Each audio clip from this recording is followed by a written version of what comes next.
আসসালামু আলাইকুম, সবাই কেমন আছেন? আপনাদের সবাইকে স্বাগত জানাই আমাদের নতুন ব্লগ ভিডিওতে। আমরা এই কিছুদিন আগেই গিয়েছিলাম কক্সবাজারে। তো কক্সবাজার ট্যুরে আপনাদেরকে এখন যে ভিডিওটা দেখাচ্ছি, এটা কোথায় বলেন তো? এটা হচ্ছে Patuartek sea beach. Patuartek এই সি বিচটা ইনানি বিচ থেকে আরও অনেকটা মানে ভেতরে, প্রায় হয়তো বা 7-8 কিলোমিটার হতে পারে এরকম ভেতরে এই হচ্ছে সি বিচটা পাবেন। এই সি বিচে কী পরিমাণ যে পানির ঢেউ, মানে অসম্ভব সুন্দর। আর এত পানি এখানে, আর এত স্রোত আসছিল, মানে ঢেউগুলো এত বড় বড়। এখানে দেখেন 2 লাইন করে হচ্ছে আপনার এই যে এই বাউন্ডারিগুলো দেওয়া রয়েছে, যখন এখানে এসে যেন হচ্ছে স্রোতগুলো বা ঢেউগুলো বাড়ি খেয়ে স্রোতের গতিটা কমে, এই জন্য। আবার উপরে হচ্ছে বালির বস্তাও দেওয়া রয়েছে। তার মানে বুঝতে পারছেন এখানে কি পরিমাণ হচ্ছে পানি আসে আর ঢেউ এসে আছড়ে পড়ে, কি যে সুন্দর লাগছিল।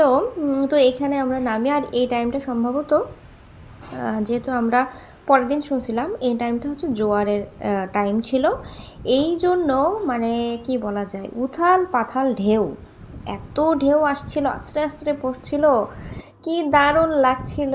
ওফ! এই দিন আমরা হচ্ছে লাল কাঁকড়া বিচ, তারপরে সাম্পান বিচ, এইগুলো হচ্ছে ঘুরতে গেছিলাম।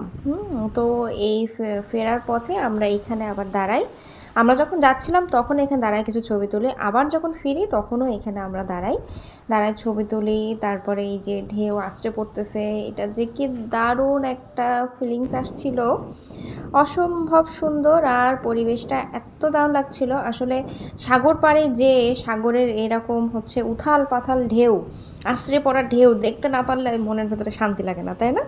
তো এইখানে আমরা ওই রকম ঢেউ দেখতে পাই, আর কি যে সুন্দর লাগছিল। তো এখানে আমরা অনেকগুলো ছবিও তুলি। আসলে মানুষ বলে না যে এই যে উত্তাল উত্তাল সমুদ্র দেখার একটা আনন্দ আলাদা। তো আমাদেরও ওরকমই মনে হয়েছে উত্তাল সমুদ্র দেখার। তো উত্তাল সমুদ্র দেখতে গেলে তো ঝড় বৃষ্টি বা ঘূর্ণিঝড়, হ্যাঁ, বা এরকম কোনো সামনে নিয়ে আসতে হয়, ওরকম সাহস আমাদের নেই। কিন্তু যেহেতু জোয়ারের টাইম চলছিল, কি সুন্দর ঢেউ, আপনারা একটু তাকায় দেখেন কি আছড়ে পড়তেছে ঢেউগুলো, বড় বড় ঢেউ আসছিল। আর এই বিচে যে এত পরিমাণ মানে পানির ফ্লো, অসম্ভব সুন্দর। আপনারা কে কে পাটুয়াতে এই বিচে গেছেন? কক্সবাজার থেকে অনেকটা দূরে, মেন শহর থেকে, বা Sugandha beach, Kolatoli beach, Laboni beach, এইগুলা থেকে অনেকটা দূরে এইসব হচ্ছে এই রানী বিচের পরেও পাটুয়া টেক, তারপরে সাম্পান বিচ, লাল কাঁকড়া বিচ, এইগুলো পাওয়া যায়। তো এইখানেও কিন্তু সেরকমই। ও মাই গড, মাশাল্লাহ মাশাল্লাহ, আল্লাহর যে কি সুন্দর সৃষ্টি।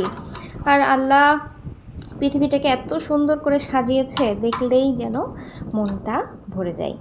তো আজকের ভিডিও এই পর্যন্তই। আপনারা সবাই হচ্ছে সাথে থাকবেন আমাদের। এটা আমার নতুন চ্যানেলটা একটু সাবস্ক্রাইব করে দিবেন। হ্যাঁ মাম্মা, মাম্মা কি হয়েছে দেখছি। আমার চ্যানেলটা একটু সাবস্ক্রাইব করে দিবেন।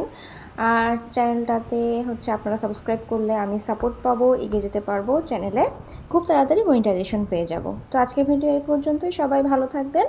আল্লাহ হাফেজ।